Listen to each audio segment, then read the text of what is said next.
Hey, what's up guys? Welcome to another video on Salesforce Bold. Guys, in this video, I'll show you how you can use change data capture events in Salesforce, aka CDC. In this video, you will learn how you can use CDC, why you should use it, where you should use it. I'll show you the data flow of it, like how data being traveled using the CDC events. And also, I will show you a live demo of it using a standard and a custom object. To demo this thing size, we'll be using a EMP connector as well. I'll show you the functionality and where you can get the complete code of it in the video itself. Let's start today's video, guys. I'm Kapil, your host, and you're watching Salesforce Bold.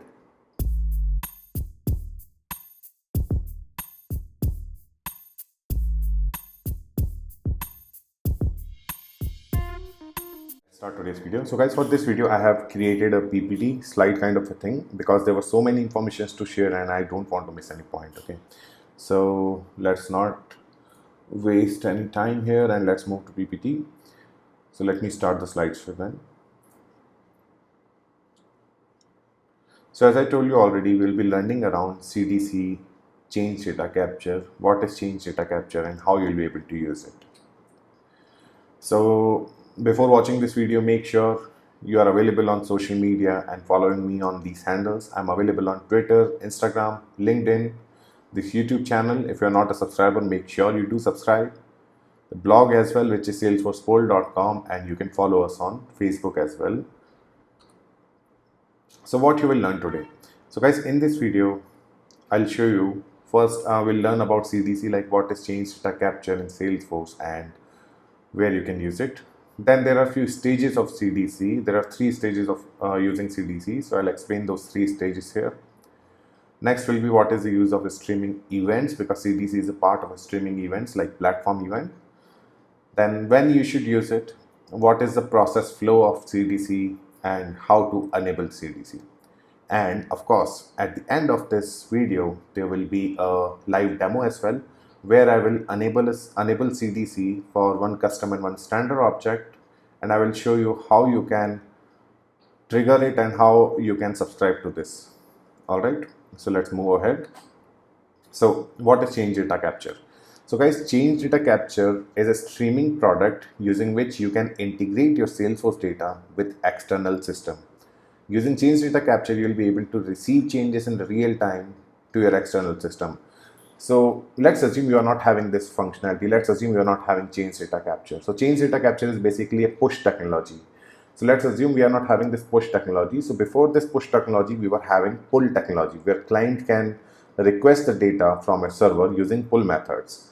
But CDC is completely opposite to it. CDC is a push mechanism where you will be pushing the data to the external system real time.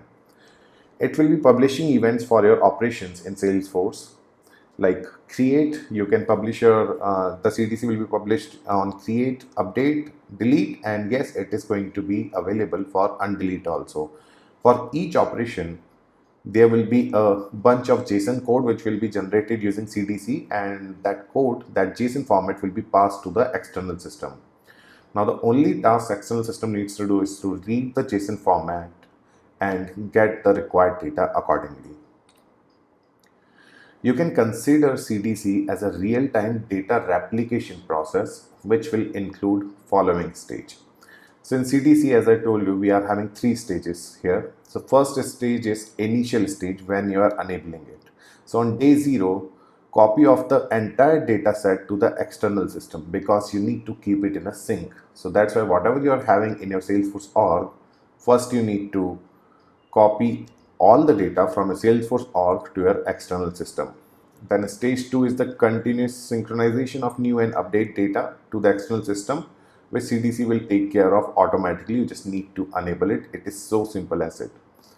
Now third is reconciliation of duplicate data between the 2 systems. You need to make sure that both systems are in sync, both systems are having similar data. So that is the purpose of using CDC. Now let me tell you use of streaming events and what are streaming events basically. So streaming events are instant push notification where one system will be publisher, or you can say sender, of the event, and the other system will be a subscriber or a receiver of that event. This is a push technology, as I told you already, and this is completely opposite to the standard way of requesting the data using pull technology. With pull technology, clients request data from the server whenever is required, but in the push technology, CDC will be sending the notification to the subscriber. CDC will be passing the data whenever data changes in Salesforce. So on this right side diagram, as you can see, we are passing data from Salesforce to the event bus, and from that event bus, subscriber can subscribe to that event and get the data accordingly. One event bus can also handle multiple subscribers. There could be multiple external systems which will be subscribing to the same CDC change data capture event. The only thing is to notice here, they just need to know the name of that change data capture event, and using the name, they will be able to subscribe to that event and get the data whenever it is getting triggered. Now, next question is when you should use CDC. So, in development, guys, there could be multiple ways to solve a problem. There could be n number of ways, but you should be aware of the best available option. So same goes for CDC as well. So you can use CDC whenever you want to receive notification of Salesforce record changes, including create, update, delete, and undelete operation. Whenever you need to capture changes of most fields for all records, when you need to get information about the change in event headers, such as the origin of the change, so you can ignore changes that your client generates. You can perform data update using transaction boundaries when more than one operations is part of the same transaction. By this point, so how CDC will work, let's say if you are having a long, I would say there are multiple DML operation in one code. Okay, so in that case, CDC won't be triggering itself multiple times. It will be trigger only once, and it will be having data for all the DML operations what you have made so far. Apart from that, whenever you need to maintain a version event schema, you can use CDC. Whenever you need to subscribe to mass changes in a scalable way, you can use CDC. And whenever you need to get access to retained event for up to 3 days, so the same 3 days time you will be getting using platform events also and CDC also. Both will be sharing the same event bus, and the time duration is also same. But whenever you need to retain the events up to 3 days, and you find that CDC is the CDC can be the best option for it, then you can go for it. So this is a basic example of how CDC process flow works. So for example, let's say you need to synchronize account data from a Salesforce system to any other external system. So what you will do, you will just enable the CDC, and as you can see here in the first block, I'm changing the first name of this object. So whenever whenever I will update something or create, delete, and delete in the object where CDC is enabled, so CDC will trigger the name from Salesforce to the event bus, where the name will be there for 3 days. That event will be there for 3 days there until someone subscribed to it and retrieved the data. Then the data will be passed to the subscriber, and the external system will also be having the same updated name here. So this is how CDC process flow works. Now let me show you a live demo of it, like how you can enable CDC and how you should create it for custom object and create a standard object, and how you will be able to subscribe to it. So for that, let me quickly move to my Salesforce org. So this is my Salesforce org. Let me quickly refresh it and check if I'm still having that session enabled. Okay, my session is there. So for that, guys, first I'll create a custom object.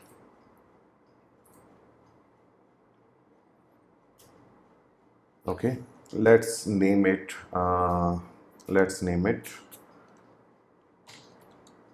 HR account. So I'm just considering it as a part of account where I'm supposed to save some additional details that I don't want in my standard object. Okay, and let me quickly copy this label, paste it here. I will keep all the default settings, and yes, this looks good to me. I will click save now. So I have created this custom object. Now let me create few fields also here. So for this demo, let me create first name and last name. Okay, so I will do first name, length I will put 255 characters. Next, and I will keep all the default settings here as well, and I will create another field now for last name as well. So again I will go to text and let me make it last name. Same length I will be having here as well. Next. Okay, I will hit next again and save. So basically I'll be having these two fields in this custom object where I will be making some changes to show you guys how the data is getting transferred to the external system and how the JSON format is getting generated. Okay, so let me quickly create a custom tab for it. So I'll go to tabs. Let me create a new tab. Object HR accounts, tab style. Let's pick any of them. Let's say cell phone, and next again. Default visibility is on. Next. Save. Alright guys, so this was the first thing. So we have created an account, we have created a custom object now. Okay, now let me show you how you can enable it for this, enable the CDC for this custom object. To enable the CDC, you just need to go to quick find and search for change data capture.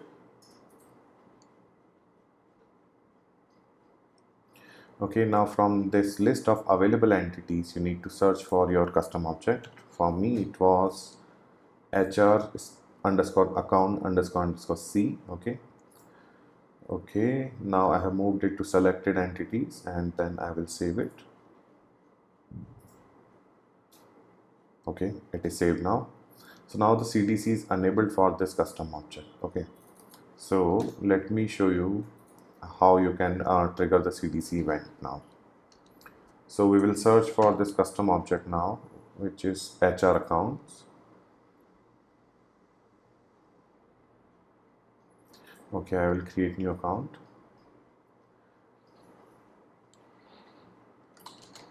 Let's make it test one, first name and last name. So I have created this event and in backend CDC is triggered already. Okay, now to see that CDC triggered event in the JSON format, you need to capture it somewhere. You need to subscribe to it and after that only you will be able to capture it. So guys, to subscribe to that CDC event, we'll be using EMP API connector for that. I'm not going to create it from scratch as I have already created it as one of my previous videos. So to get this EMP connector, what you can do is you can simply go to my blog, which is salesforcepol.com, hit the search icon and search for EMP. Okay, so this is the EMP connector code. You can simply just copy all the HTML and JavaScript from here and make the required changes as I will be doing in my code now. So this example was related to platform event, like how you can trigger a platform event and how you will be able to subscribe to it. So just skip that platform event part. Instead of that, we are using CDC here. So for CDC also, the same subscriber will be using. For CDC, we'll be using the same EMP API. Okay. So for that, I have already created the component by just, from this code, just copy and paste. It was a quick done. Now let me show you that component. Okay. So now if I will go to my application, which is Salesforce Bolt, and this is my EMP connector. So guys, in this EMP connector component, we just need to pass the channel name which needs to be subscribed and just hit the subscribe button to make it subscribe continuously for whatever changes we are doing on this specific channel, right? And there's also unsubscribe button to unsubscribe this EMP connector from this channel name. Okay, now let me show you how you will be able to subscribe to your newly created custom object. Okay, so this is the usual way to subscribe to a platform event. You can simply do like /event/platform event name __e, but for objects it is little different. So you need to do data slash your object name. My object name was HR account. Then you need to do underscore underscore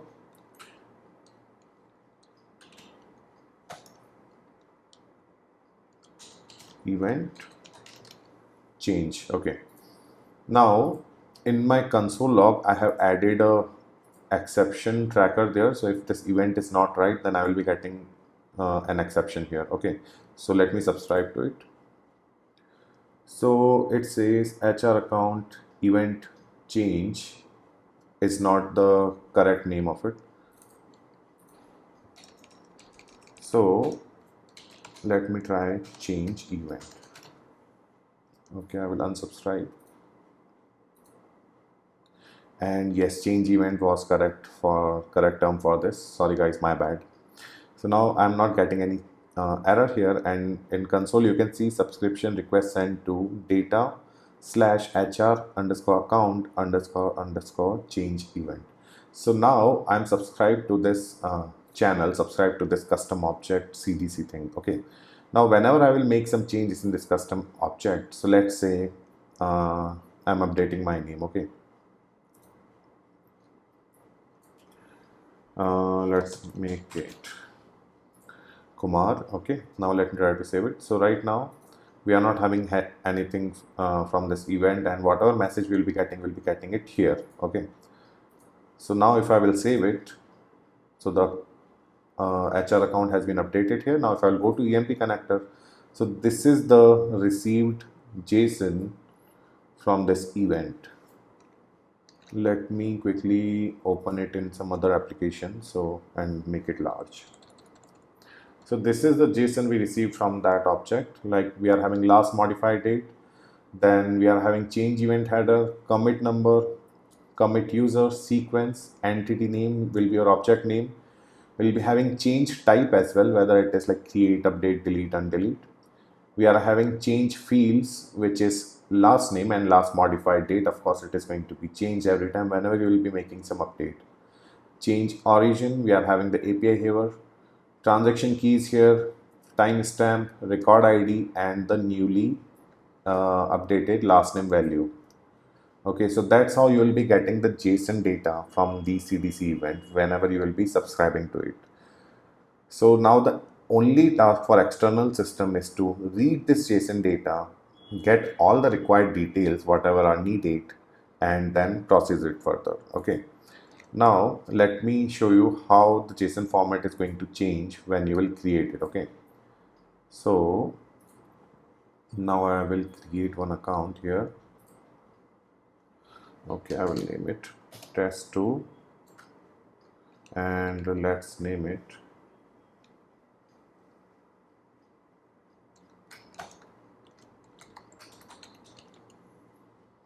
one of the old hero in Bollywood, Raj Kapoor, one of my favorites too.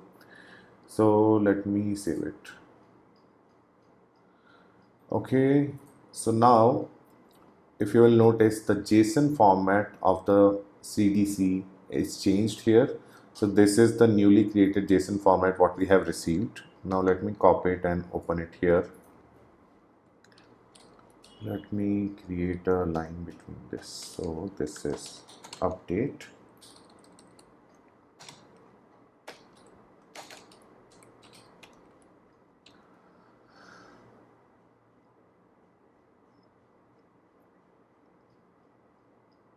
Okay, now this is create. So whenever you will be creating the data, so this is going to be your JSON format. The same way you will be having commit number, entity name, user detail, and other things.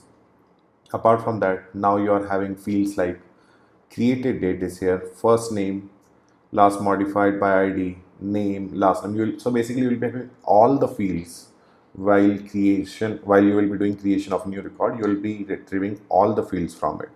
And the same goes for delete as well. So let me show you what will happen if you will delete a record. So let's say if we are deleting this test one. Okay, so I have deleted it from here, and the CDC event is having some new data. Let me open it here.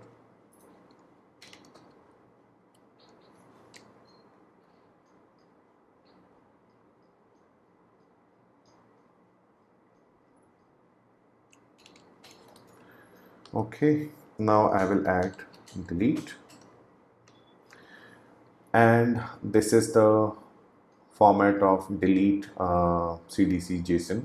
So here you will be getting fields like record ID only, okay, because we have just deleted the record, nothing else, okay, and the change type you can see delete here. So same way for each operation you will be having the associated change type like create, update, delete or undelete, right? So these are the four types will be here. Okay, now let me show you how you can do the same for custom object, sorry, for the standard object. So why I'm showing a different example here, because the way to subscribe to a standard object is little different as compared to custom thing. So for that, what we'll do, we will just go to change data capture again, and we will add our custom object.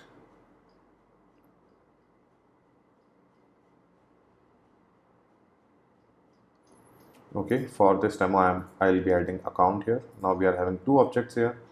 Let me click off save. Okay, it is saved now. Now I will go to account. Okay, before that you need to change the connector name. So here, if you have noticed, it was HR underscore account double underscore change event. Okay, and for account it will be, okay, let me unsubscribe from it first. So I have unsubscribed from that previous event. Now let me subscribe to this new one. Okay, the event name is not correct here. We don't need this double underscore here. So for standard object, it is going to be standard object name, then change event. Okay, let me subscribe to it again. And yes, voila, this is the correct name. So for now, we will just try to, for account, I will just show you by create or maybe by updating a new account, okay? Because the JSON is going to be pretty similar. So let's say I have added rating here and saved it. Now let's go to EMP connector, and this is the data for account. Let me open it. So this is the data from account. In the entity name you can see account. Change fields are rating and last modified date, of course, and the data, okay, entity name is here, change origin, change fields, transaction keys here, commit timestamp. Okay, so the data is here at the top this time. So previously we were having it here on the bottom for the custom objects, but for the standard object it is here at the top, like rating, what we have changed so far. Okay, so guys, that's how you can use this CDC, change data capture, to pass your data real time to any external system. So that it is for today, guys. If you enjoyed today's video, make sure you hit the subscribe button, and also I'll be having the complete code of CDC with this EMP API connector on my blog, which is salesforcebolt.com. So if you need the complete code, if you just want to copy and paste and then understand the functionality later, you can simply go to my blog salesforcebolt.com and get the complete code snip from there. All right, so that's it for today, guys. I'll see you in the next one. Thanks for watching.